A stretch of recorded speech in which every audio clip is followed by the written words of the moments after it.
Tout d'abord, j'aimerais prier pour que le cours soit Bezrat Hashem, Irfouat, Orachaya, Bat, Jovaer, Bezrat Hashem, Shila Refoua Shelema, El Narefanala, El Narefanala, El Narefanala, Zchut HaTorah Agen Ba'ada, Vichalouba Kol Bechot Kulan, Vechen Yehi Ratzon, Velomar Amen. J'ai le plaisir de vous retrouver aujourd'hui, un petit peu avant Tisha B'Av, pour vous parler un petit peu, sous un angle qu'on n'a encore jamais abordé, de ce que c'est que Tisha B'Av, de ce que c'est que le Beth Amikdash, de ce que c'est que la perte du Beth Amikdash. Et, Bezrat Hashem, nous allons essayer de réfléchir comment nous avons, nous tous, la possibilité, Bezrat Hashem, non seulement de contribuer à la reconstruction du Beth Amikdash, mais peut-être même à construire littéralement chacun d'entre nous à cette possibilité. Alors, on va voir, Bezrat Hashem, comment c'est possible. Et on va aujourd'hui, Bezrat Hashem, dire des points qui sont très intéressants. C'est inspiré d'une sikha du Rav Pinkus, que j'ai beaucoup apprécié. Et on va dire, Bezrat Hashem, des choses que je pense que tout juif a besoin d'entendre et que même les gens qui connaissent déjà ont besoin de se rappeler. Et je m'adresse à moi en premier lieu. Chachamim me disent que ces 3 semaines, c'est 3 semaines qui vont nous préparer au jour magnifique, extraordinaire de Rosh Hashanah et Yom Kippour, des Yamim Noraim. Pour pouvoir arriver près à Rosh Hashanah et Yom Kippour, il faut avoir passé cette période-là, qui est cette période de deuil. On va essayer d'expliquer pourquoi, en quoi cette période-là, mis à part le deuil, elle va pouvoir nous rapprocher énormément de Hakadosh Baruch Hu. Évidemment, le sujet principal du deuil, l'objet du deuil, c'est le Beth Amikdash. Le Beth Amikdash détruit, quelque chose de terrible. On a du mal à s'imaginer parce qu'on n'a jamais vécu avec le Beth Amikdash. Et lorsque le Beth Amikdash a été détruit, a été consumé par le feu, eh bien ça a été quelque chose de tellement gravissime que jusqu'au jour d'aujourd'hui, nous sommes en deuil. Viennent Chachamim et ils posent une question.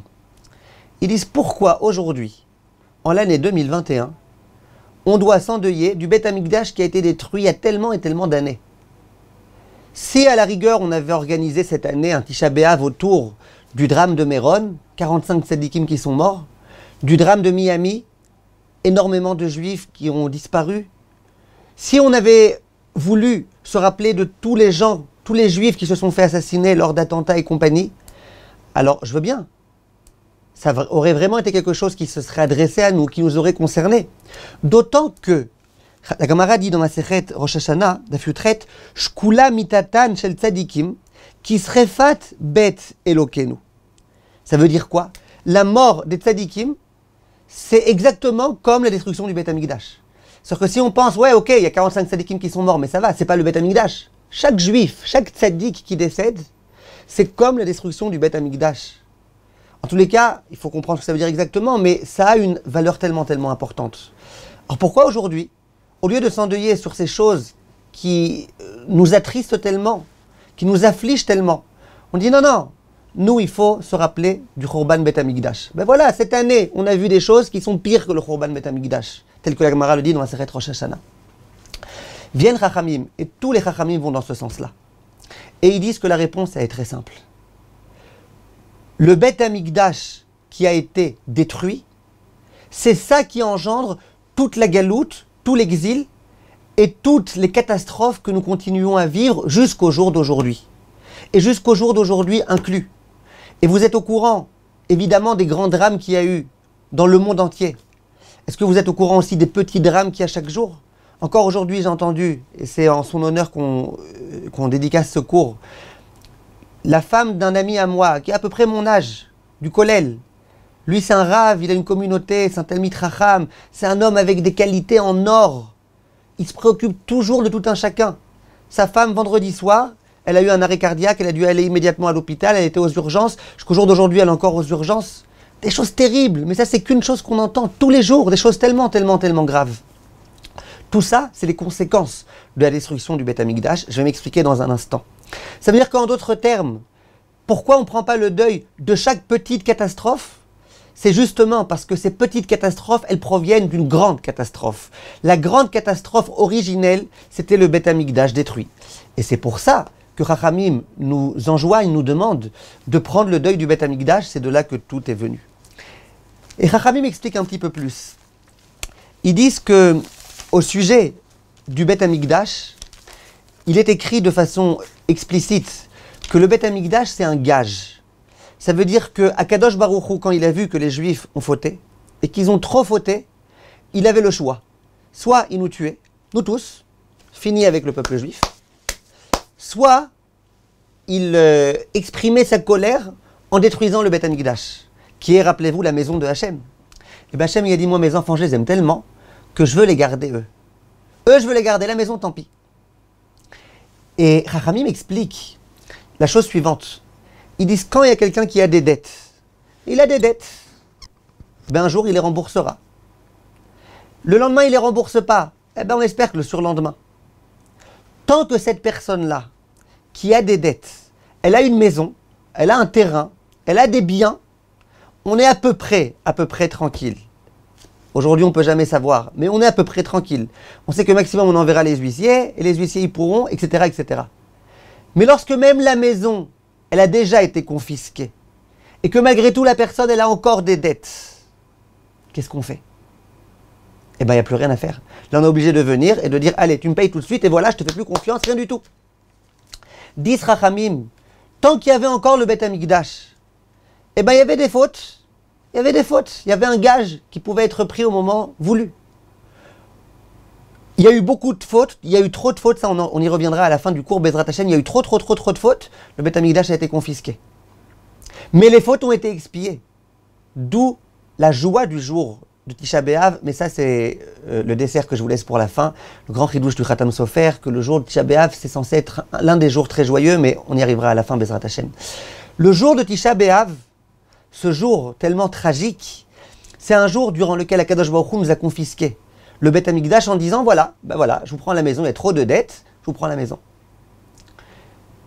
Après la destruction du Beth Amikdash, eh ben chaque faute, elle doit être punie. Il n'y a plus rien, il n'y a plus de Beth Amikdash à confisquer, il n'y a plus rien. Tu fautes, tu payes. Tu fautes, tu payes. Tu fautes, tu payes. Et c'est entre autres pour ça que depuis la destruction du Beth Amikdash, eh ben on paye. On fait des choses mauvaises, on paye, on doit payer, et on doit repayer et repayer, jusqu'à Bezrat Hashem, la reconstruction du Beth Amikdash, le troisième Beth Amikdash, qui lui ne sera jamais détruit.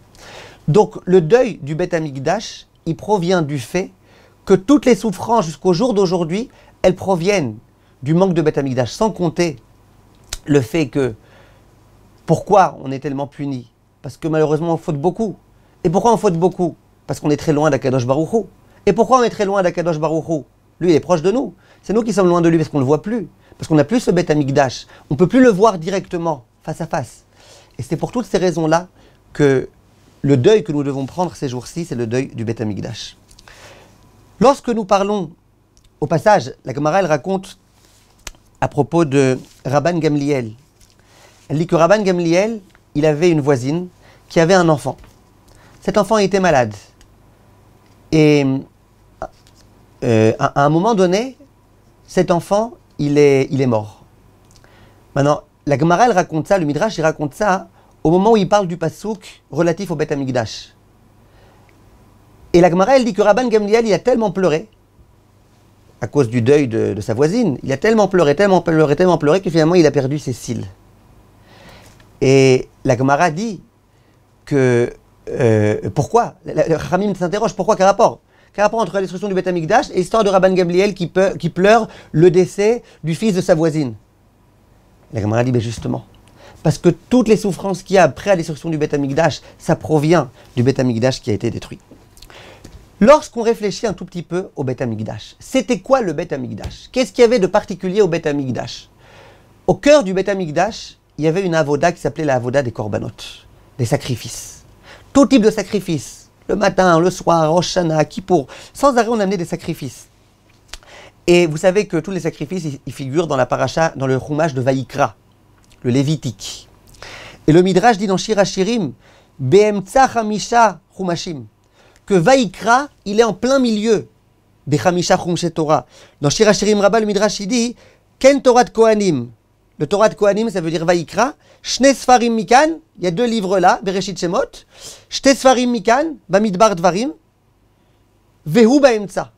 Ça veut dire que les korbanot, c'est l'une des choses principales de la Torah. Ça veut dire qu'un juif qui dit « moi je crois en tout sauf au korbanot », bon, ben il croit en rien.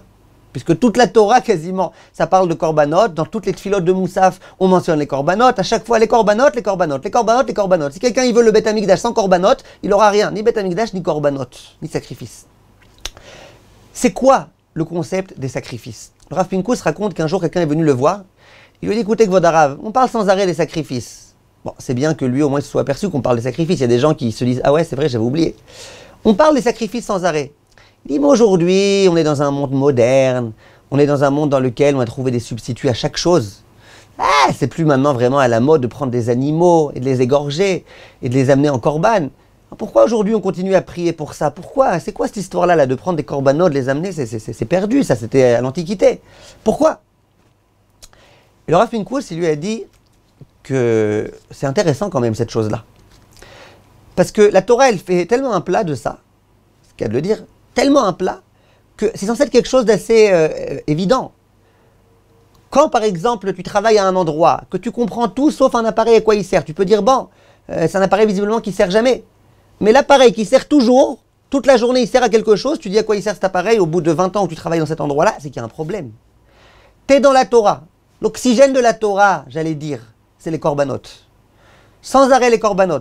C'est censé être quelque chose donc de compréhensible. Tout le monde est censé comprendre c'est quoi le concept des korbanot, surtout nous les juifs. Et pourtant, non, on ne comprend pas. Si on interroge des gens, ben c'est quoi les korbanot? Pourquoi? Comment ça se fait? Pourquoi tu tues un animal? Je ne parle même pas de Brigitte Bardot et ses copines. Comment vous osez tuer des animaux? Et qu'est-ce qu'ils ont fait? Et ils y sont pour rien. Et nous sommes des véganes. Et nous ceci. Et cela va être vegan là où tu veux. En tout cas, le concept des korbanot, c'est un concept important. Et il faut comprendre c'est quoi ce concept de korbanot.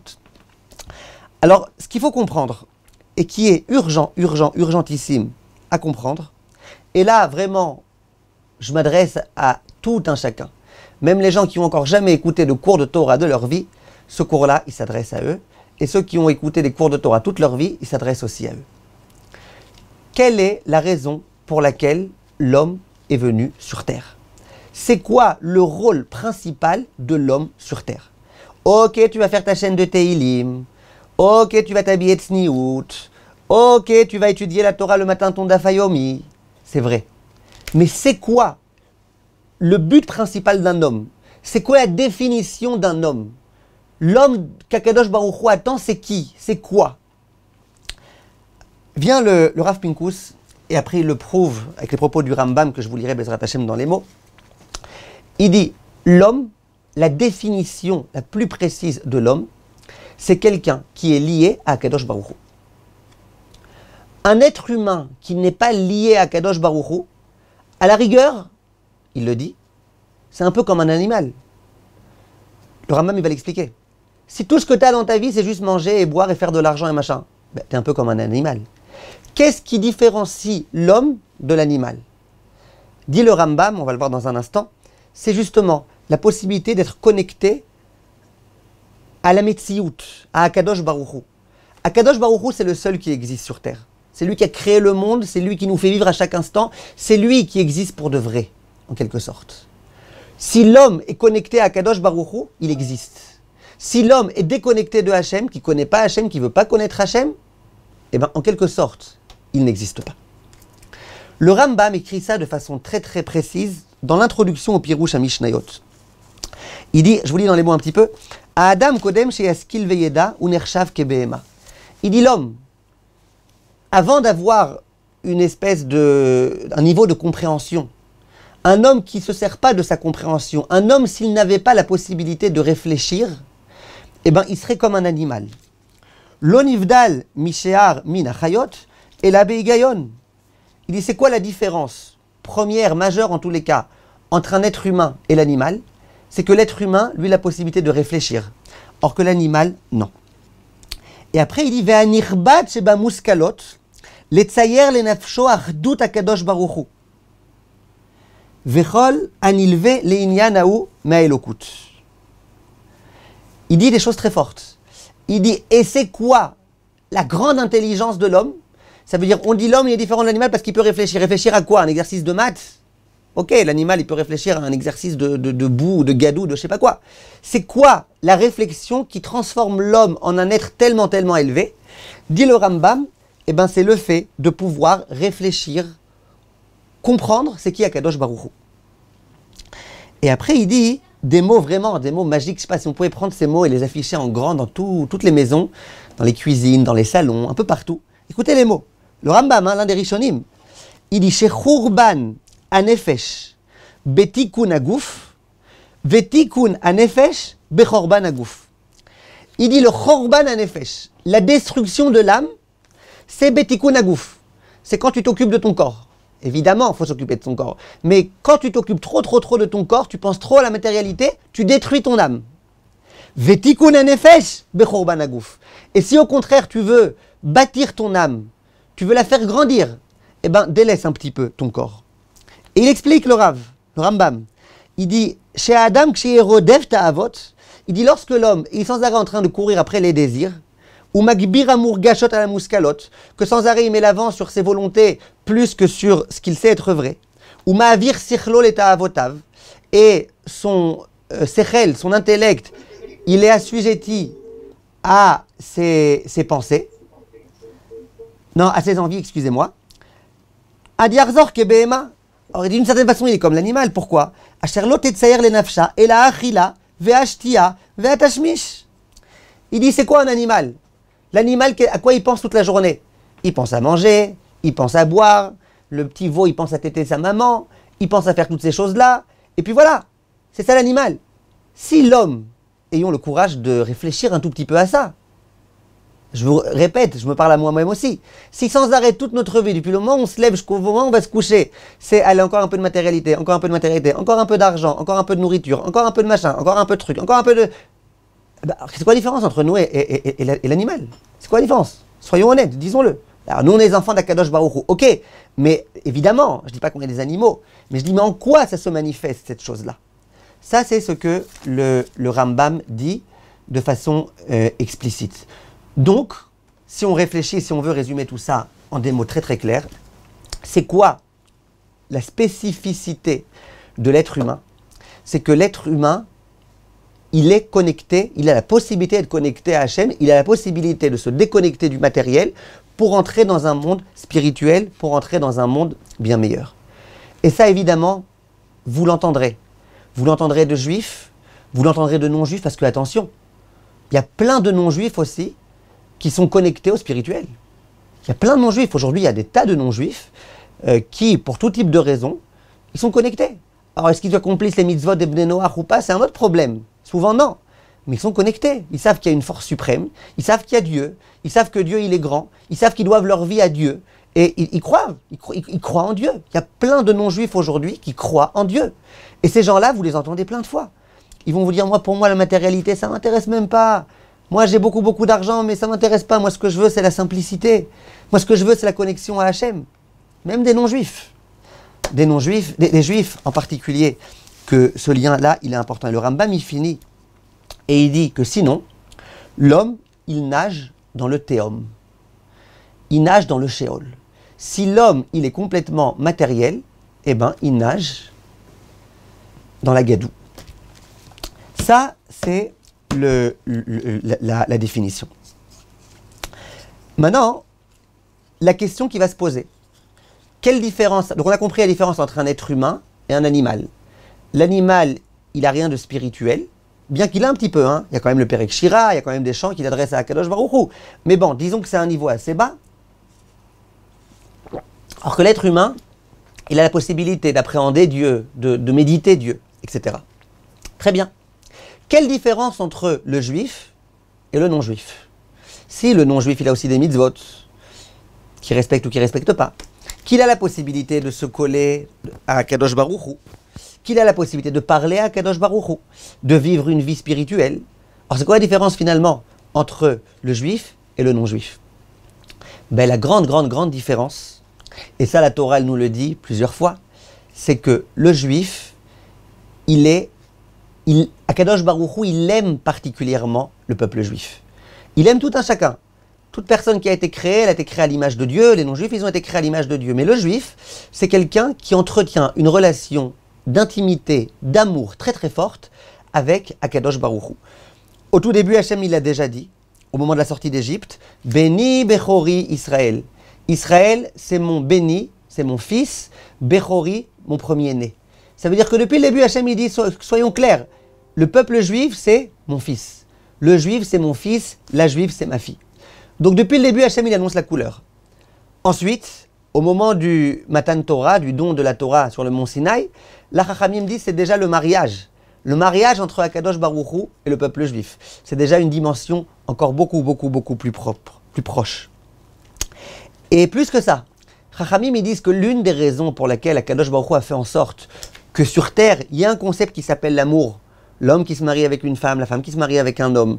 La maman qui aime ses enfants, le papa qui aime ses enfants, les enfants qui aiment ses parents.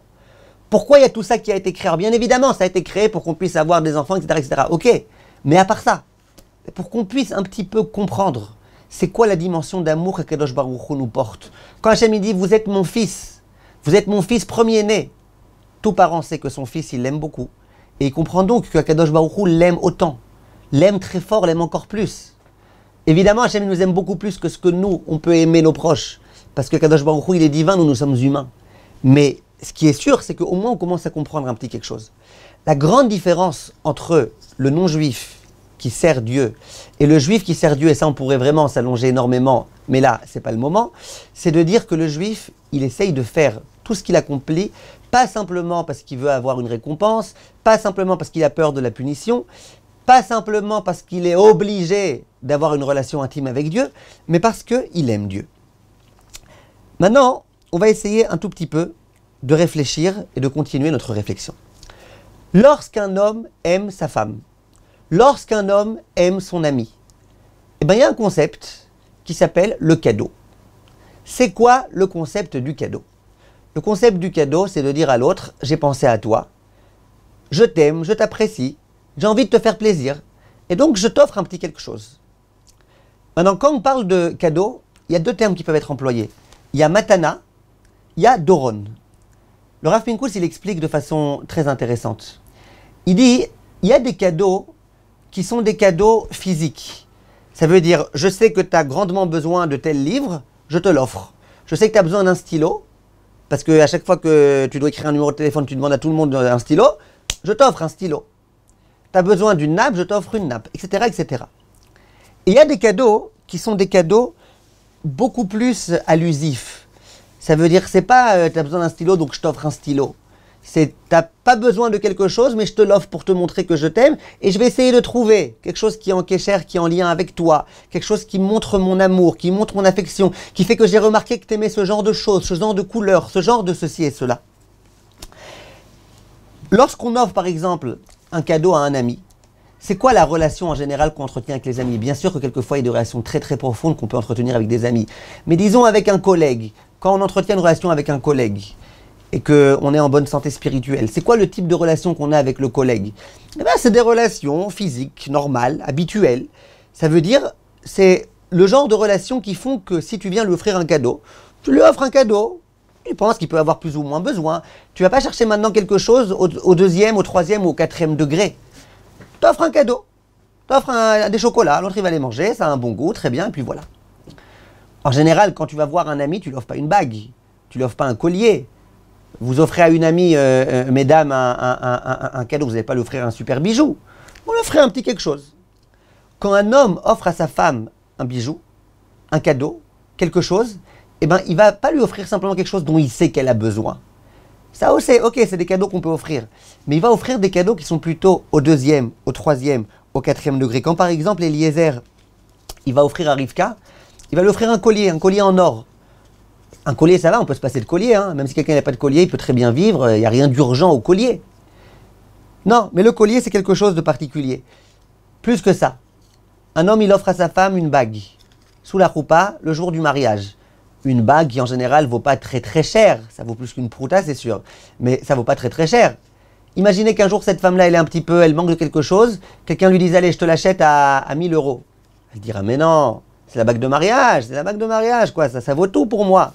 10 000 euros. Mais non, je la vendrai pour rien au monde. Pourquoi tu la vendras pour rien au monde, cette bague? Parce que tu es consciente que cette bague-là, c'est pas simplement une valeur en tant que telle, mais c'est beaucoup plus que ça. Ça a une dimension affective beaucoup plus importante que cela. Ça, c'est ce qu'explique le Rav Pinkus. Donc, quand tu vas offrir un cadeau, quand tu entretiens une relation humaine simplement, ben, tu offres un cadeau, quelque chose dont tu penses que l'autre a besoin.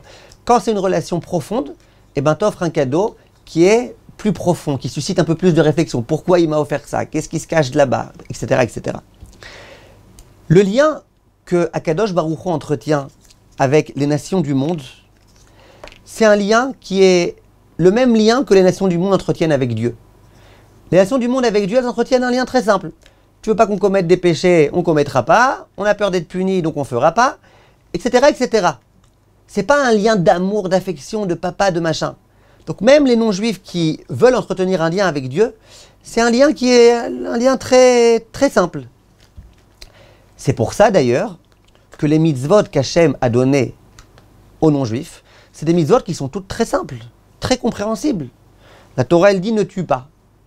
Bon, il y a des non-juifs qui n'ont pas très bien compris cette mitzvah-là, mais en tous les cas, la Torah, elle dit ne tue pas. C'est normal, si tu tues les gens, il n'y aura plus personne sur terre. C'est une mitzvah tellement logique, tellement simple. C'est pas du 3e degré, du 4e degré. C'est pas que tu as besoin maintenant du Maharal pour comprendre la profondeur de cette mitzvah. Ne tue pas, ne tue pas. La Torah, elle s'adresse aux non-juifs. Elle leur dit ne volez pas. Bon, ça va, c'est évident. Tu ne vas pas voler. Quelque chose qui ne t'appartient pas. Ne touche pas, ne prends pas. La Torah, elle dit ne fais pas de avodazara. Ne fais pas d'idolâtrie. Ben, c'est normal. Si toi, non-juif, tu veux être existant, il faut que tu sois connecté à celui qui te donne la vie. Si tu te déconnectes de celui qui te donne la vie, que tu commences à adorer des idoles, eh ben, tu vivras plus. Donc c'est dommage pour toi. Toutes les mitzvot qu'Hachem donne aux non-juifs, c'est des mitzvot qui obéissent à la même règle, à la même perspective que la perspective que les non-juifs ont vis-à-vis de Dieu. Par contre, le juif, lui, il a un lien d'amour très profond avec Akadosh Baruch Hu.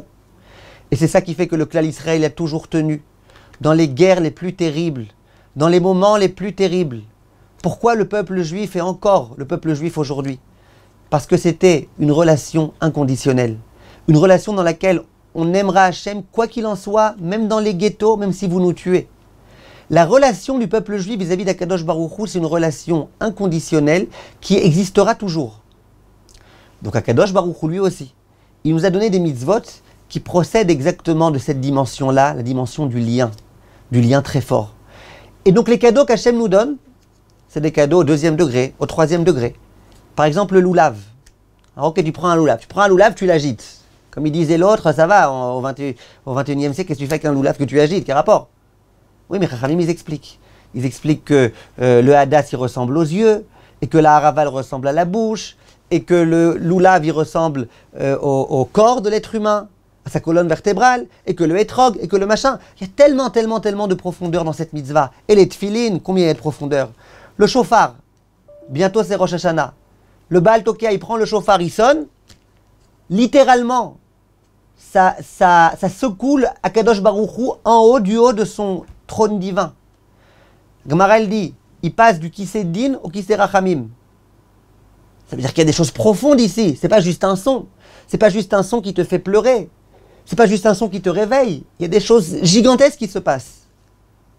Même dans le sens premier, sans rentrer dans les dimensions de Kabbalah. Donc on voit que le lien qu'a Akadosh Baruch Hu avec le clan Israël, c'est un lien pas simplement du 1er degré, allez, ne fautez pas sinon vous allez être punis, et nous on faute pour ne pas être punis, et puis tu nous as donné la vie donc on est obligé. Beaucoup plus que ça. Non, on tient à toi Akadosh Baruch Hu, on te veut, on veut accomplir ta volonté, on veut que tu sois satisfait de nous. C'est en tous les cas notre vocation et notre plus grande aspiration, même si quelquefois on l'oublie un petit peu. Dans le même ordre d'idée, je veux faire du mal à quelqu'un, je peux lui donner une claque à la figure. Ça c'est un mal au premier niveau. Un mal, j'ai voulu te faire mal, je t'ai fait mal, et voilà. Il y a un mal qui est au second niveau, au second degré. Je crache sur quelqu'un. D'accord? Je lui ai craché dessus. A priori, ça va, je ne l'ai pas tellement sali. En plus, si la salive n'est pas arrivée sur lui, ça va, c'est pas la fin du monde. Ok, bon, oh! Et pourtant, l'autre, il va être complètement froissé et blessé, etc., etc. Pourquoi? J'ai rien fait, un peu d'eau. Tiens, s'il y avait de la pluie qui était tombée sur toi, t'aurais rien dit. Ah, voilà, un petit peu de bave. Tiens, ah. Si j'avais parlé, et qu'en parlant, j'avais un petit peu fait l'arrosoir, comme il y en a qui font très bien. Je vois qu'ils parlent, l'arrosoir. Tu manges à côté d'eux, t'as plus envie de manger. Si c'était comme ça, alors ok, il aurait rien dit. Mais quand j'ai craché sur toi, quoi, pourquoi, comment, pendant 20 ans, il va m'en vouloir. Pourquoi? Parce qu'à nouveau, de la même façon que dans le bien, tu peux faire un bien qui est dissimulé, qui est caché, qui demande une réflexion derrière. Mais de la même façon, tu as un mal qui est un mal qui est un mal au second degré, au troisième degré. Et dis Rachamim, quand tu jettes une bracha, quand tu prends un verre d'eau et que tu fais brachakol de varo, et bien en quelque sorte tu craches sur Akadosh Baruch Hu. Ça le Rav Pinkus dit. Il dit c'est un peu comme si tu disais à Hachem, écoute Hachem, j'ai pas le temps pour toi. Désolé, voilà, toi tu voulais que je parle avec toi, moi j'ai pas le temps pour toi. Il y a une possibilité de cracher sur Akadosh Baruch Hu kaviachol. Tu dis mais j'ai pas fait de mal, j'ai rien dit de mal sur Hachem. C'est vrai, t'as pas fait de mal au premier niveau, t'as fait du mal au deuxième niveau, au troisième niveau. Shabbat par exemple, Shabbat c'est le plus grand baiser qu'on puisse faire à Akadosh Baruch Hu. Le Zohar Akadosh il dit Idabka rucha berucha. Le plus grand baiser, vous savez que le baiser, d'après la Kabbale, c'est quelque chose de fantastique, c'est quelque chose de gigantesque. Le Yahabetz, il écrit dans son Sidour qu'au moment de la relation, lorsque l'homme embrasse sa femme, la femme embrasse son mari sur la bouche, etc. Alors nous on a l'impression, bon, ça va, tout le monde le fait. Non, mais il y a des sodotes extraordinaires dans la Kabbalah, des choses gigantesques qui se passent. C'est pas Stam, t'as fait un bisou. C'est extraordinaire ce qui se passe. Eh bien, le baiser, c'est quoi? C'est, dit le Zohar HaKadosh, c'est lorsque par exemple on accomplit des mitzvot. En quelque sorte, on se connecte directement à HaKadosh Baruch Hu. Le Shabbat, c'est la plus grande connexion à HaKadosh Baruch Hu. On dit au revoir à nos soucis. On dit au revoir à tous les mails qui n'ont pas été répondus. On dit au revoir à nos WhatsApp, et à notre Facebook, et à notre machin. On dit au revoir à tout. Et on se retrouve dans le monde d'Akadosh Baruch Hu. On dit à Hachem, pendant 24 heures, nous sommes là pour toi, tu es là pour nous. C'est le plus beau baiser qui puisse exister. Celui qui refuse ce baiser-là, dans quelque sorte, c'est comme s'il crachait un petit peu sur Akadosh Baruch Hu. Donc en tous les cas, la relation qu'Akadosh Baruch Hu a avec le peuple juif, et que le peuple juif a avec Akadosh Baruch Hu, c'est une relation d'amour extraordinaire, une relation qui se résume pas simplement à quelques formalités, tu fais ça, tu fais ça, tu fais ça, t'auras ça, t'auras ça, t'auras ça, non. Nous on dit à Akadosh Baruch Hu que quoi que tu fasses, nous on te sert, on est là pour toi. C'est pour ça qu'Hachem il nous donne des mitzvot au deuxième degré, troisième degré, des mitzvot qui nécessitent un petit peu de comprendre, de chercher l'amour qui se cache derrière. Et nous, qu'est-ce qu'on va faire? Eh bien, on va faire la même chose. On va offrir à Akadosh Baruch Hu des cadeaux. Question, quel cadeau on peut offrir à Akadosh Baruch Hu? Dans les cadeaux, il y a le premier type de cadeau. Le premier type de cadeau, je parle maintenant de cadeau comme un homme pourrait offrir à sa femme, ça peut être une bague en or, ça peut être des diamants.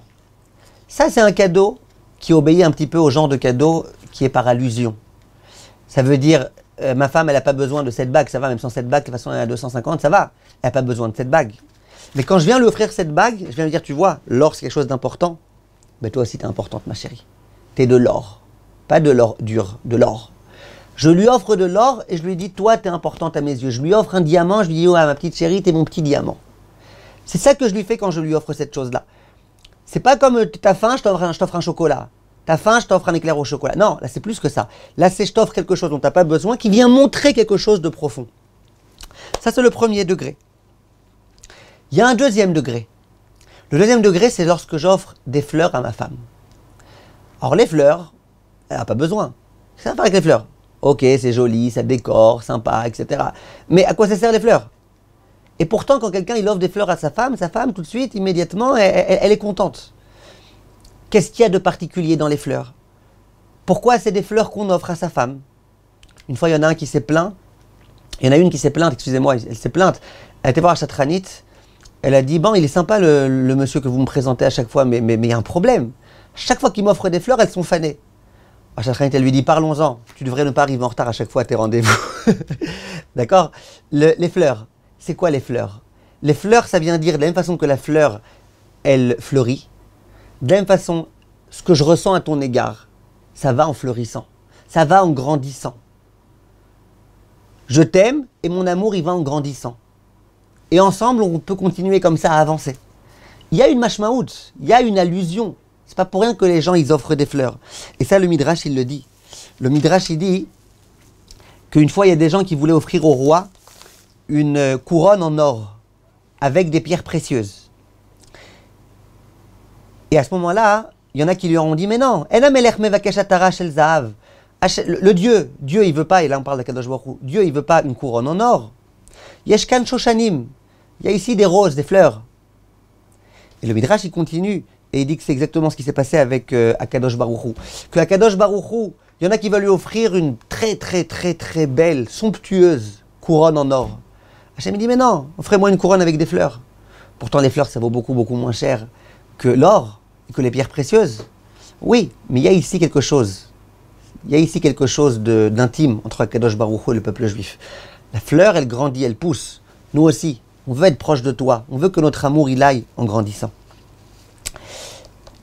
Et il y a un niveau encore supérieur de cadeau. Un niveau supérieur, c'est celui de la vie. C'est pas que j'offre de l'or, c'est pas que j'offre des fleurs, c'est que j'offre quelque chose de vivant. L'exemple le plus fort de l'homme qui a été capable d'offrir le vivant, et aujourd'hui, c'est complètement interdit de faire une chose pareille, c'était la Akedat Yitzhak. Est-ce que vous vous souvenez, Akadosh Baruch Hu vient s'adresser à Avraham Avinu. Il n'avait qu'un enfant. Il avait attendu tellement d'années pour l'avoir. Hachem s'adresse à lui, et Avraham, ce n'était pas un illuminé, il savait très bien ce qu'il entendait. Il lui dit, ton fils, tu vas le prendre, tu vas le sacrifier en mon honneur. Avraham Avinu, qui savait très bien et qui s'était toute sa vie opposé au sacrifice humain. La Torah, elle n'a jamais été pour les sacrifices humains, sauf ce jour-là où elle a pensé être, peut-être, pour ce sacrifice humain. Il y a eu la Akedat Yitzhak. Baruch Hashem, finalement, il ne s'est rien passé, tout s'est bien terminé, comme dans les dessins animés. Mais il n'empêche qu'il y a eu cette Akedat Yitzhak. Mettez-vous à la place d'Avraham Avinu, son fils qu'il aime. Vous vous souvenez ce qui est écrit dans la Torah, je l'aime mon fils. Son fils, il l'aime très fort. Prendre ton fils et dire je suis prêt à l'offrir pour Akadosh Baruch Hu parce que Hachem il me demande. C'est très fort, c'est la preuve d'amour la plus grande. Il aurait pu dire je veux pas, il aurait pu dire j'abjure, ça y est. Jusque-là, j'étais d'accord d'être en bon terme avec toi, Akadosh Baruch Hu, maintenant c'est terminé. Combien je vais être en bon terme avec toi? Tu veux me prendre mon fils, bientôt tu vas me prendre à moi? Il aurait pu se révolter. Non, Avraham Avinu, il dit à Kadosh Baruch Hu, si tu me demandes, je suis prêt à le faire tellement que je t'aime. Pourtant, il aimait son fils. Oui, mais je t'aime tellement Hachem, je t'aime encore plus que mon fils. Si ce que tu me demandes, c'est de te donner mon fils, je te donne mon fils. Et cette Akedat Yitzhak, elle va avoir un pouvoir tellement grand, que dans 2 mois au Bet Knesset, le jour de Rosh Hashanah, quand on va demander à Kadosh Baruch Hu de nous donner une année meilleure, une année dans laquelle il n'y aura plus de catastrophes, une année de Géoula, qu'est-ce qu'on va demander à Kadosh Baruch Hu? On va dire, souviens-toi du mérite de Avraham Avinu et de Yitzhak Avinu. Et on va le chanter avec beaucoup de ferveur et de conviction. C'est un événement qui a de l'impact jusqu'au jour d'aujourd'hui. Grâce à cet acte tellement méritoire de Avraham Avinu et de Yitzhak, au jour d'aujourd'hui, nous méritons encore d'être vivants et nous méritons encore ce lien à Kadosh Baruch Hu. C'était donc quelque chose de grandiose. Et Chachamim me demande, si c'était tellement grandiose, pourquoi on ne le fait pas nous, chacun son premier-né qu'il le fasse? Non. Pourquoi non? Parce que ça a eu un impact tellement fort, cet acte-là d'Avraham Avinu avec Yitzhak Avinu, que c'est plus la peine, ça y est, c'est plus la peine. Et donc si maintenant quelqu'un veut faire ça, ça s'appelle littéralement tuer son fils, et c'est l'une des avérotes les plus graves de la Torah. La Retzicha, à savoir de tuer, le meurtre. Donc regardez un petit peu, ça c'était la chose qui pouvait prouver le plus possible son amour. C'est pas simplement que je te donne mon matériel, que je te donne mon argent, que je te donne des choses qui ont une symbolique. Je te donne moi-même. Je te donne mon fils qui fait partie de moi-même. Mon sang, je te l'offre. Mon être, je te l'offre. C'est un petit peu aussi ce que Chachamim dit à propos de la Brit Mila. On prend notre fils, qu'on aime tellement, et on va faire un acte qui, a priori, tellement cruel, de faire mal à un pauvre petit bébé qui vient de naître. Le Zohar explique, et on avait fait un jour un cours à ce sujet-là, il est sur le site si vous voulez, Parashat Lech Lecha. On avait expliqué, mais l'un des points c'était justement ça. C'est comme ça qu'on montre notre amour à Kadosh Baruch Hu. C'est comme ça qu'on montre à Kadosh Baruch Hu qu'on est prêt. On est prêt à tout pour lui, mais si vous voulez bien vous rappeler de ce cours-là, vous pourrez le regarder Bezrat Hashem. En tout état de cause, il y a quelque chose, un concept qui s'appelle offrir soi-même. littéralement offrir un vivant. Maintenant, comme on a dit, au jour d'aujourd'hui, Akadosh Baruch Hu, il ne veut plus qu'on offre des êtres humains. Il ne veut pas. Même Yitzhak, il ne voulait pas, il voulait juste tester Avraham Avinu. Alors qu'est-ce qu'on fait? On prend un animal. On prend un animal. L'animal, c'est, j'allais dire, celui qui ressemble le plus à l'être humain.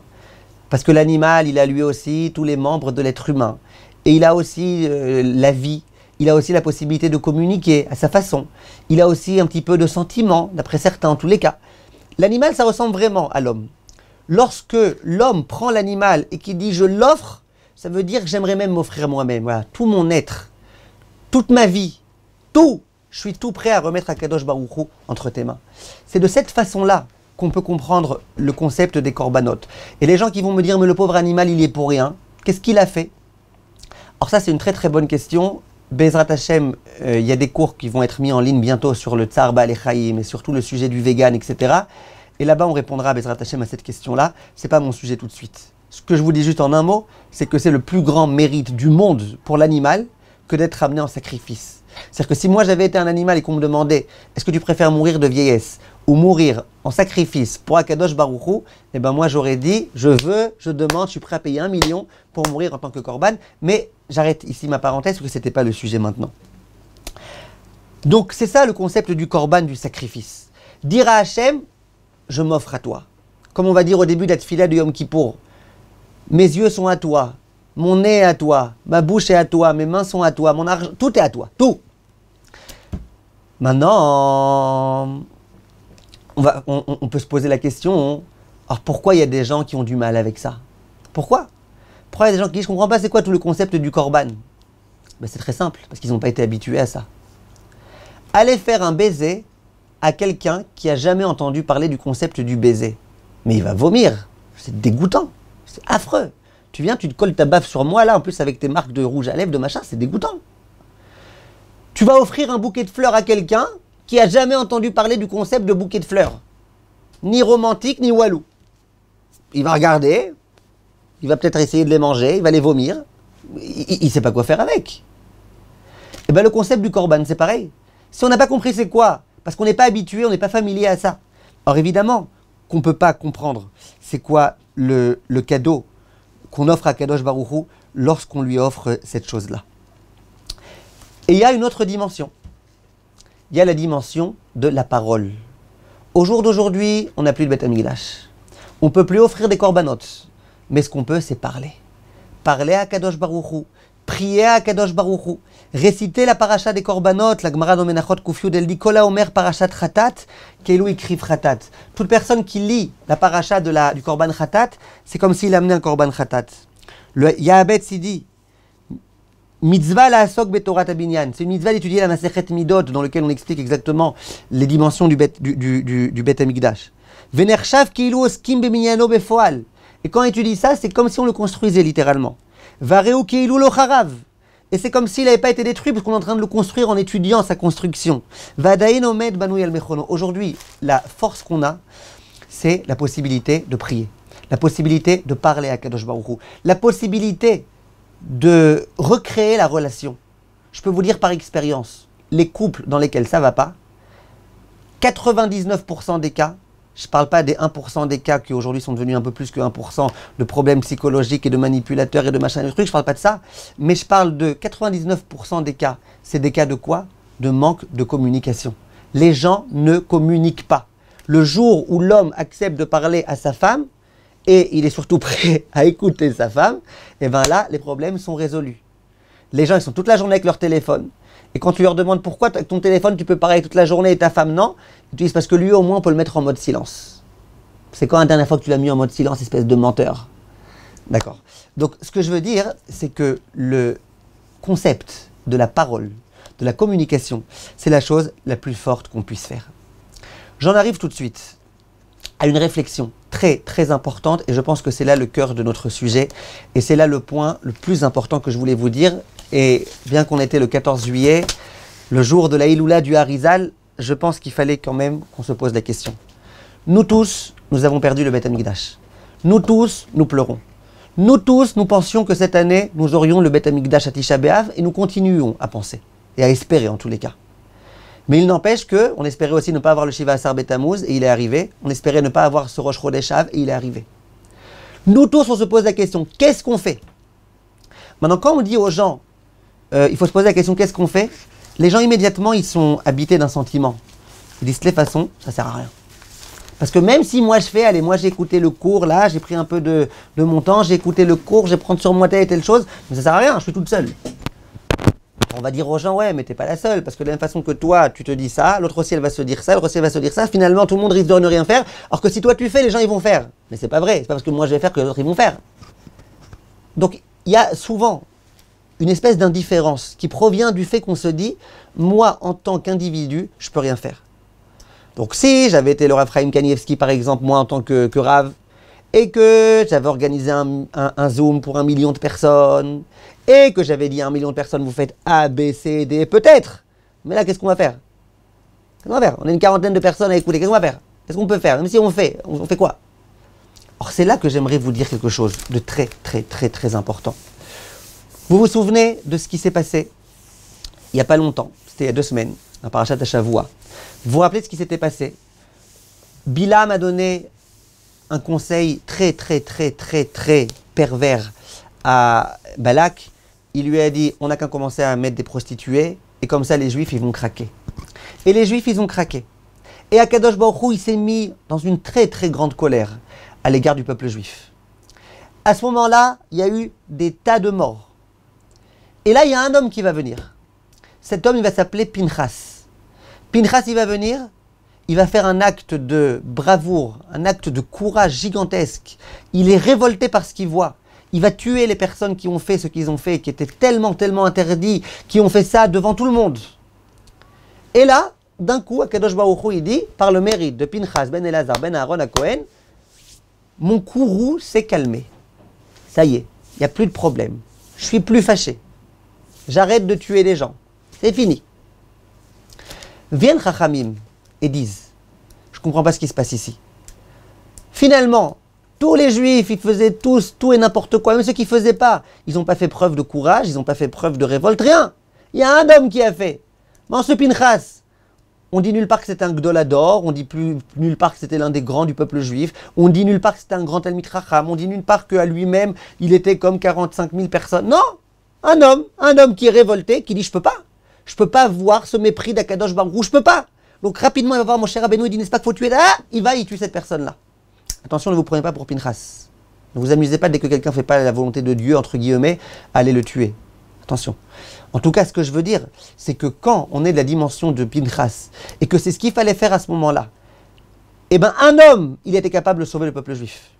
Parce qu'il y a écrit, Velo chiliti ibn Israël bekinati, Hachem il dit, grâce à Pinchas, j'ai pas anéanti tout le peuple juif. C'est-à-dire que tout le peuple juif aurait pu être anéanti.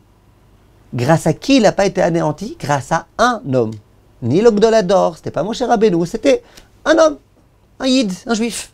Un juif qui a décidé de faire ce qu'il pensait être bon, ce qu'il savait être bon, ce qu'il a jugé être bon.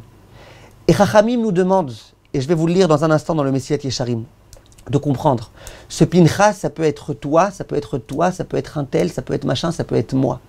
Ce Pinchas, c'est pas forcément Pinchas. Si tu me dis, je m'appelle pas Pinchas, je m'appelle David ou autre chose. Ce Pinchas, ça peut être toi. Et ça, vous allez me dire qui te dit? Qui te dit? Ok, toi tu as étudié la parashat Pinchas de cette façon-là. Qui te dit? Eh bien, qui me dit? Le Ramchal. Le Ramchal, dans le Messilat Yesharim, nous le dit. Il dit la chose suivante. Il dit,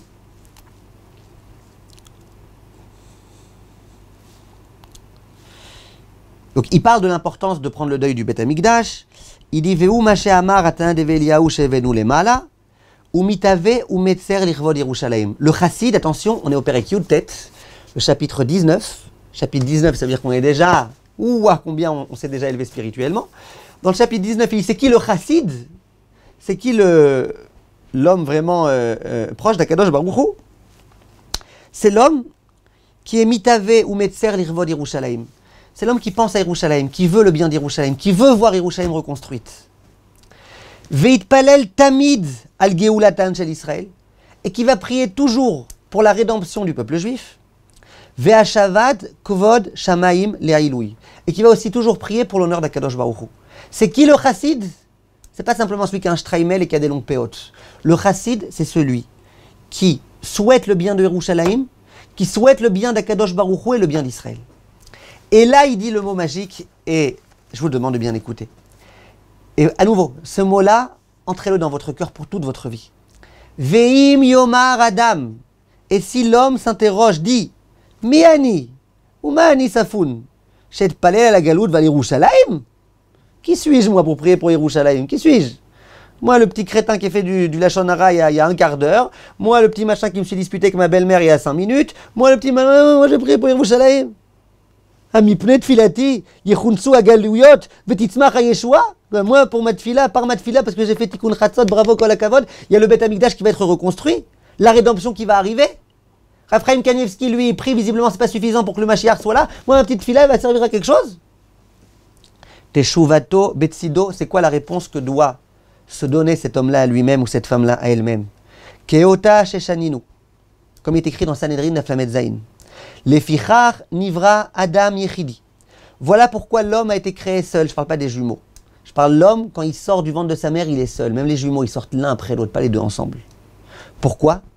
Kedeshe kol echad yomar, pour que chacun se dise Bishvili nivra haolam. Le monde a été créé pour moi. Ça veut dire que si le monde n'avait été créé que pour moi, ça valait le coup à Hachem de créer le monde. Ça veut dire que si moi je me prends en main, ça aura une influence et un impact sur le monde tout entier. Et il dit, Ukvar nachat ruach hu lefanav yitbarach, sheubanav mevakshim mitpalim alzot. Il dit, chaque juif qui dit à Hachem, Hachem, on aimerait que le Beth Amikdash soit reconstruit, que ton honneur soit enfin reconnu de tous, en soi, ça fait plaisir à Hachem. Même s'il ne reconstruit pas le Beth Amikdash, en soi, tu fais plaisir à Hachem. Ça lui revient quand même, Hachem, tu lui fasses plaisir, non? Et même si Hachem ne pourra pas répondre présent à ma demande, parce que le moment du Mashiach n'est pas venu, le moment du Beth Amikdash n'est pas venu, ou pour n'importe quelle raison. Nous, on a fait ce qu'on avait à faire, Hachem il est content. On a ici le Ramchal, l'un des très très très grands kabbalistes, et l'un des très très grands Baalei Moussar qui nous donne un enseignement. Les gens, ils ont l'impression que de croire que ma tfila, elle va pouvoir, c'est de l'orgueil. C'est pas de l'orgueil. C'est un orgueil qui est cachère. Et de dire, moi, de toute façon, qu'est-ce que je peux faire? Je préfère ne rien faire. Autant comme ça, au moins, je ne prends pas le risque. Ça, c'est une anava qui n'en est pas une. Ça, c'est une modestie qui est complètement fausse et qui est mauvaise et qui ne rime à rien. Oui, comprends que tu es important. Oui, comprends que tu es le fils d'Akadosh Baruch Hu. Comprends qu'Hachem, il t'écoute. Comprends que chaque demande que tu vas faire, Hachem, il sera là pour l'écouter. La force d'un homme, d'un être humain qui se prend en main. Donc même si il y a une seule personne qui ce soir dit, moi ce soir je vais faire tikkun chatzot, moi ce soir je vais prier en pleurant à Kadosh Baruch Hu, qui reconstruise le Beth Amikdash. Eh bien premièrement, sache que toi, personne unique qui a fait ça, tu as réjoui à Kadosh Baruch Hu. Deuxièmement, sache que peut-être que grâce à toi, le Mashiach va venir. Nous tous, nous avons la possibilité de faire venir le Mashiach. Mais je répète, pas nous tous au point de vue collectif. Nous tous au point de vue individuel. Chaque juif peut. Ça veut dire que si le Mashiach ne vient pas, parce que toi, monsieur Intel, t'as pas prié, tu pourras pas dire, bon, ok, ça va, je vais prier, on était tellement de juifs. Non, peut-être que c'était ta tfila qui aurait pu faire venir le Mashiach, le Beth Amikdash et compagnie. Ta tfila à toi. Regardez un petit peu la responsabilité gigantesque qui pèse sur nos épaules. Pour terminer, j'aimerais vous dire que c'est donc ce qu'on va devoir faire. Ce qu'on va devoir faire ces jours-ci, ça va être de prier. Mais de prier pourquoi? Là, j'aimerais vous lire ce que le Ramban écrit, et je pense que c'est des mots qui sont importants. Le Ramban, il dit Yahashim et Israël, Ba'avour qui aime Begaloutam, Akadosh Baruch Hu, pourquoi il est en colère contre le peuple juif? Parce que lorsqu'ils sont en galoute, en exil, en France, à Jérusalem, on est aussi en exil aujourd'hui. Yassimu kol kavanatam biske haolam. Il dit pourquoi Hachem il est fâché contre nous? Parce que toutes nos pensées, elles sont que sur la matérialité. Umesim kol echad kavana leatzmo beto va'asakav. Et chacun y pense à lui, à sa maison et à ses affaires. C'est le Ramban qui le dit, l'un des Rishonim. Veraoui liot laem bochim. Or qu'il faudrait qu'ils pleurent. Ou leitpalel ifne Hachem laila vayom. Et qu'on supplie à Kadosh Baruch Hu nuit et jour. Chez Chaper à la von Israël, que Akadosh Baruch Hu expie la faute du peuple juif, Veyachish ketz ha-geoula, et qu'il amène la geoula, qui a Mashiach bitshuva yavo miyad, parce que le Mashiach, il viendra tout de suite, si on fait teshuva. Ça veut dire que si on attend le Mashiach, souhaite le Mashiach, il va venir, super le Mashiach, il va venir, faites teshuva, le Mashiach, il va venir. Mais dans mes tfilotes, je prie que au rendez-vous que j'ai dans quelques jours, et à l'appartement que je suis censé vendre, et au machin que je suis censé acheter, et au truc, on se moque pas du monde. Ça veut dire qu'on a d'autres priorités avant le Mashiach. Dit le Ramban, et je m'adresse à nouveau, je vous répète encore une troisième fois, à moi aussi. Dit le Ramban, ça le met en colère à Kadosh Baruch Hu. Arrête de prier pour tes petits trucs à toi. Hachem, ce qu'il veut, c'est que tu pries pour le bien de tout le clan Israël. Et le bien du clan Israël, c'est d'avoir le Mashiach. Le Yahabetz, il dit la même chose, en d'autres termes. Il dit, c'est quoi le problème du peuple juif? C'est qu'ils ne prennent pas le deuil d'Yerushalayim comme il faudrait. Il dit, et ça en soi, c'est l'une des raisons pour lesquelles l'exil il dure tellement longtemps. Il dit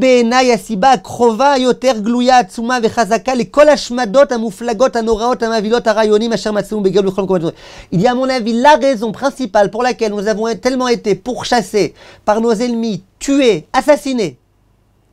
C'est pourquoi? C'est pour cette raison-là. Parce qu'on n'a pas su prendre le deuil de Yerushalayim et de prendre cette chose-là. Le Yahabetz. Donc ce qu'il faut qu'on sache, c'est que Akadosh Baruch Hu, il attend. Il attend quelque chose de nous. Il nous demande de nous prendre en main et de prier très très fort pour ça. Et si on pense que notre tfila, elle n'a pas de poids, qu'elle n'a pas d'importance, qu'elle n'intéresse pas à Kadosh Baruch Hu, peut-être qu'à l'époque du Messilat Yesharim, ça intéressait encore à Kadosh Baruch Hu, mais pas à notre époque, il faut savoir que ce n'est pas vrai du tout. Le Tana d'Eve Eliyahu dit la chose suivante, donc c'est les propos de Eliyahu, un avis, Me'aïd ani ale shamaim va'aretz. Je témoigne en prenant comme témoin le ciel et la terre. Chez Akadosh Baruch Hu Yoshev ou Metzapé, que Hachem il est assis et il attend. Les Israël, il attend le peuple juif. Yoter mima shemetzapé à Av libno sheyasu tshuva. Quand un père il a son fils qui est parti en cacahuète, le père il attend que son fils fasse tshuva, il prie pour lui, il attend. Il dit Hachem, il attend que nous fassions teshuva plus qu'un père attend que son fils fasse teshuva. Kedeshe igal otam, pour qu'Hachem il puisse nous délivrer. Et qui puisse construire le troisième Beth Amikdash qui lui sera Bezrat Hashem éternel, qui sera jamais détruit. Donc c'est ça qu'Akadosh Baruch Hu attend. Hashem il attend, il est patient. Quelquefois il essaie de nous secouer un petit peu. Cette année combien on a été secoués? Mais Hashem il attend. Il attend quoi? Il attend une chose. Que tu arrêtes de penser simplement aux chips que tu vas manger demain soir, ou à la pizza que tu as mangé hier, ou à la damchout qui doit arriver de je sais pas où, et que tu commences à prier un petit peu pour des choses un peu plus importantes. Que tu chasses un petit peu la matérialité pour donner une supériorité à la spiritualité. J'aimerais terminer, mes chers amis, avec le tout petit dernier enseignement que je vous avais promis au début du cours. C'est un chidouche, vraiment, je suis sûr que vous n'avez jamais entendu un tel chidouche. Je me rappelle qu'une fois, vous êtes là, Rivka Brami? Je crois que vous êtes là, Rivka Brami, ouais. Une fois, j'avais fait un cours sur le site, il est encore sur le site, où j'avais essayé d'expliquer pourquoi le jour de Tisha B'Av, c'était un jour qui, malgré tout, était un petit peu joyeux. Je me rappelle que Rivka, elle m'avait dit, ça fait plaisir d'entendre un cours comme ça. C'est la première fois qu'on entend ça. En général, on entend que Tisha B'Av, c'est le pleur, c'est machin. C'est la première fois. Eh bien, je vais vous dire un chidouche. Rivka Brami, vous allez aimer, et vous tous aussi. C'est le Khatam Sofer. Et on finira Bezrat Hashem avec ça. Le Khatam Sofer, l'un des plus grands décisionnaires de tous les temps. Lorsqu'il parle de Tisha B'Av, il a des mots vraiment, j'allais dire, choquants. Je vous l'ai dit dans mes termes. Il dit, au moment où le Beth Amikdash a été détruit, c'est vrai qu'il a été détruit, mais ce jour-là, il y a eu quelque chose d'extraordinaire qui s'est passé. C'est que les fautes du peuple juif ont été expiées.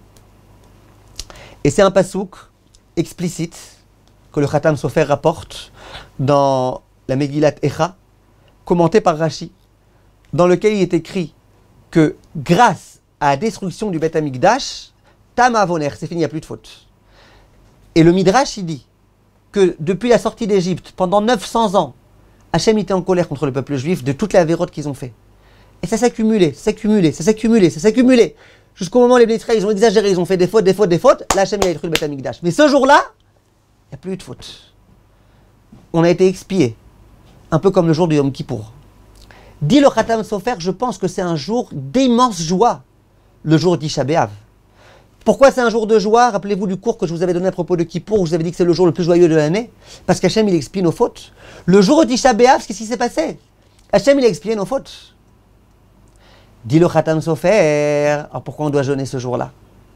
Et pourquoi on est triste alors? Pourquoi le concept de Tisha B'Av c'est un concept qui n'est pas si joyeux que ça? Alors que c'est le jour où nous avons été expiés. Dit le Khatam Sofer, on n'est pas en train de pleurer le Beth Amikdash qui a été détruit il y a tant et tant d'années. On est en train de pleurer le fait que le Beth Amikdash cette année n'ait pas été reconstruit. Parce que au moment où Akadosh Baruch Hu a pris le Beth Amikdash, il a expié toutes les fautes, c'était très très bien, c'était un très beau jour, le jour où les fautes ont été expiées, Kaviachol, c'est un très beau jour. Le problème c'est qu'après on a continué à fauter. Au lieu de profiter de cette purification, de cette expiation, on a continué à fauter. Et le Yerushalmi dit que chaque année où le Beth Amikdash n'est pas reconstruit, c'est comme s'il était détruit de nos jours. Donc le Beth Amikdash de l'époque, qui nous a permis d'expier nos fautes, c'était une raison de se réjouir. Mais cette année, de quoi on se réjouit? Que quoi? Qu'il y a eu tellement de morts cette année? De quoi on va se réjouir? Qu'il n'y ait pas de Beth Amikdash? Qu'il n'y ait pas de Beth Amikdash, ça ne veut pas dire qu'il y a des fautes qui sont expiées. Chaque année, toutes les souffrances qu'on endure, et il ramène la Gemara qui dit qu'il n'y a pas un jour où il n'y a pas plus de souffrance que la veille. Ce qu'on a vécu cette année. Tous les jours, les gens ils ont peur d'allumer les informations aujourd'hui. Va savoir qu'est-ce qui est encore tombé. Eh bien, Chachamim disent que c'est justement ce qui se passe. Justement ce qui se passe, et c'est sur ça qu'on prend le deuil. Et le Khatam Sofer, il va beaucoup plus loin que ça. Il dit pourquoi on doit jeûner le jour de Tisha B'Av. Pourquoi jeûner? Ok, tu dois être triste, ok, pourquoi jeûner? On a déjà vu quelqu'un qui est en deuil, il doit jeûner. Pourquoi jeûner? Dit le Khatam Sofer, c'est un peu comme quelqu'un qui a fait un mauvais rêve le vendredi soir. Il se réveille le Shabbat matin, on lui autorise à jeûner. Mais on lui dit c'est grave ce que tu fais. Pourquoi c'est grave ce que tu fais? Parce que tu as jeûné Shabbat. Qu'est-ce qu'on va lui demander de faire à lui pour rattraper sa faute d'avoir jeûné Shabbat? On va dire tu vas jeûner aussi dimanche. Pour rattraper la faute d'avoir jeûné Shabbat, tu jeûneras dimanche, tu as fait une faute. Dit le Khatam Sofer, pourquoi on jeûne? Pour expier une faute. Quelle faute? C'est le fait de devoir s'endeuiller le jour de Tisha B'Av. Un jour tellement joyeux, où Hachem a expié nos fautes. On doit s'endeuiller, mais il faut quand même alors demander pardon à Hachem. Comment? En jeûnant. C'est un très très grand cri de douche. C'est le Khatam Sofer qui le dit. Si ce n'avait pas été lui, je ne me serais jamais permis d'inventer des choses comme ça de moi-même. C'est le Khatam Sofer qui dit. En tout état de cause, ce qu'il va falloir que nous fassions, Bezrat Hachem, c'est que nous sortions un peu de nous-mêmes. Le Rav Biderman, il écrit, et il dit que, au nom de Chachamim, il ne dit pas qui, que ce qui s'est passé ces derniers temps, dans tout type d'endroits, c'est qu'il y a des choses qui se sont écroulées, des gens qui sont tombés les uns sur les autres. Et quel est le point commun avec toutes ces choses-là? C'est qu'à chaque fois, il a fallu sortir, il a fallu retirer des choses, des gens, des êtres humains, du fer, des métaux, etc., pour sortir l'être humain, essayer de réussir à sortir l'être humain. Il dit le Rav Biderman au nom des Chachamim, il dit que peut-être que c'est une allusion, que l'homme faut qu'il apprenne à sortir un peu de lui-même. Chaque homme qui sort de lui-même un petit peu, qui sorte un peu de son égocentrisme, qui sorte un petit peu de tout. Et il dit, c'est écrit dans le passouk, les chaletz chouchim, quand tu veux dire sortir, il écrit les chaletz chouchim, chouchim c'est les lettres du Mashiach, les mêmes lettres que Mashiach. En d'autres termes, ce qu'il faut que nous fassions, Be'ezrat Hashem, nous tous, c'est que nous sortions un petit peu de nous-mêmes. Que nous arrêtions de regarder que à nous-mêmes et notre situation et nos dettes et nos problèmes et nos machins. Ça y est, khalas, ça suffit. Khalas. On a suffisamment donné d'importance. On a suffisamment été travaillé pendant des années avec notre situation financière et l'euro qui baisse et qui monte et le dollar et le machin, ça suffit. Donnons un peu de perspective, mes chers amis, à notre vie. Donnons de la perspective. Hachem, il attend ça. Hachem, il attend qu'une chose. Il aime Hachem compris pour la Parnassa. Tu veux rentrer dans Shema Kolenu, une petite prière, prie. Mais c'est pas ça l'essentiel de la Hamida. Et Tzemar David Avdecha, toutes les tfilotes sur la Géoula, sur la Yeshua, ça fait partie intégrante de la Hamida. C'est une partie importante. Je suis sûr, Bezrat Hashem, mes chers amis, que chaque personne d'entre nous qui prendra sur elle, je parle même pas maintenant de grand renforcement, prendre sur elle de prier, Hashem, même si vous ne savez pas pourquoi, c'est si important que ça le Beth Amikdash, vous y croyez? Vous y croyez à la Torah? Vous y croyez que lorsqu'il y aura le Beth Amikdash, ça sera beaucoup plus simple de servir à Kadosh Baruch Hu, qu'on pourra être beaucoup plus proche de Kadosh Baruch Hu, qu'on sera sur la face qui mènera vers le Olam Haba. Vous vous rappelez du cours sur le Olam Haba? On y croit à tout ça? Alors si on y croit, compris. Hachem, s'il te plaît, fais-le.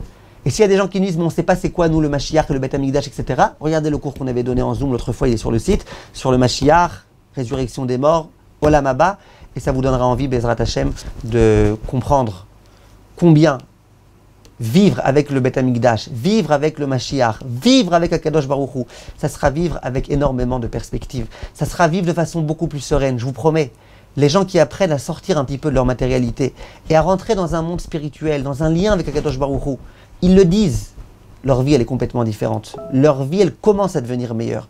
Enfin, ils apprennent à prendre du goût à leur vie. Peu importe combien ils ont dans leur compte en banque, peu importe où ils vont en vacances, ils apprennent, ils commencent à goûter le goût de la vie. Bezrat Hashem, qu'on ait ce mérite et que le Akadosh Baruch Hu Somerachem Alenu, qui nous construise le Beth Amikdash le plus vite possible, Bezrat Hashem, et qu'on ait déjà ce Tisha B'Av la possibilité de se réjouir. On va te donner du noir. Voilà, s'il y a des personnes qui ont des questions, c'est maintenant.